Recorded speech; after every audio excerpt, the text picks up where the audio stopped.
because I wanted to make it clear that there are two different stories. The drug story is one, and then the certificates and perjury story is a different one, which came out this week. Now, that story is based on the deposition, the INEC EC9 deposition, the declaration that Bola Tinubu submitted to the Independent National Electoral Commission. Bear in mind that this is a sworn statement. It's an affidavit. So basically, if you lie on this statement, you are committing perjury, which is a criminal offense. Now, on this statement, the date of birth that he gave, the university degree certificate that he submitted, the nationality or the lack of nationality that he claimed, all these have been proven to be false. How have they proven to be false? So a lawyer who is currently in court with Tinubu, he filed a criminal complaint against Tinubu by the name of Mike Enahoro Eba. If you remember at the outset when I said that INEC didn't want to release Tinubu's EC9 form, and this lawyer went to court with INEC, and INEC was then compelled to release this form. After getting hold of this form and seeing what was written on it, this lawyer then contacted his colleagues in Chicago, a law firm called Leahy, Eisenberg, and Franco, and briefed them, retained them to basically do an investigation on these records as stated on the form. So this law firm sent out subpoenas to Deloitte LLP, which is a consulting company that Tinubu claims to have worked for, sent out a subpoena to Chicago State University, which Tinubu claims to have graduated from, and to Richard Daley College, also in Chicago, where Tinubu claims to have gone. And I think also to Anderson Tax, because Tinubu has also claimed to have worked at Arthur Anderson previously, before it went defunct. And for the benefit of those viewing who don't know what a subpoena is basically it's a court document. It's a legal document which is issued under the authority of a court, and it compels the recipient of this document to release all information regarding to whatever topic or individual or subject is written on the subpoena. So the subpoena that went to Deloitte, the subpoena went out on September 16. The response came back September 22, and the response simply said, "We don't know this guy. We don't have any records for Bola Ahmed Tinubu. No employment records for him. He has never worked for us." The subpoena that went to Anderson Tax, we didn't get a response, at least not yet.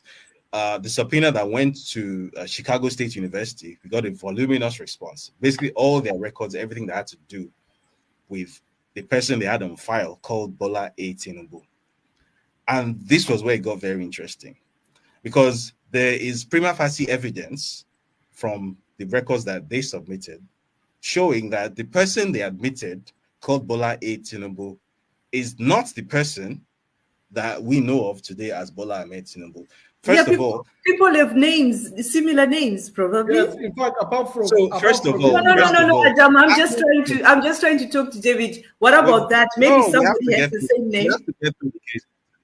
You have to get through the case details. So, on the admissions documents, the transcript results from Richard J. Daley College, which was then known as Southwest College, the person known as Bola A. Tinubu, who applied for admission to Chicago State University, was female. It's written very clearly there, sex F. So that's one thing. Secondly, the date of birth of this person was 1952. Tinubu's stated date of birth, according to his INEC EC9 form, was 1954. So different dates of birth, different genders. And then possibly the biggest smoking gun of all, the actual degree certificates which Tinubu submitted to INEC versus the degree certificates which Chicago State University sent in response to the subpoena are two completely different documents. So the degree certificate subpoena from Chicago, bear in mind that this is a certificate which is a direct and exact reproduction of the original degree certificate that was issued to Bola A. Tinubu, right? It's an exact reprint of the certificate that was initially issued. So any certificate purporting to be that certificate should look the exact same as that certificate. But what do we see? The certificate, yeah.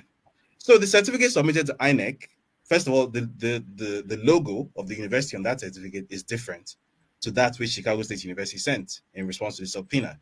Different logos. The signatures are different. They're by different people. There are different fields on the form. There are different data points on the form. The font on the form, two completely different font systems. The wording of the degree certificates are different. On the supposed degree certificate submitted to INEC, there are two grammatical errors. And then worst of all, what is INEC saying about this? What is INEC saying about this? Hang on. Just hang on. I haven't finished. And then the dates on both certificates are different. So on the one on the one from Chicago State University, it says that this degree is awarded on the 27th of June 1979. On the one sent to INEC, it says this degree is awarded on the 22nd of June 1979.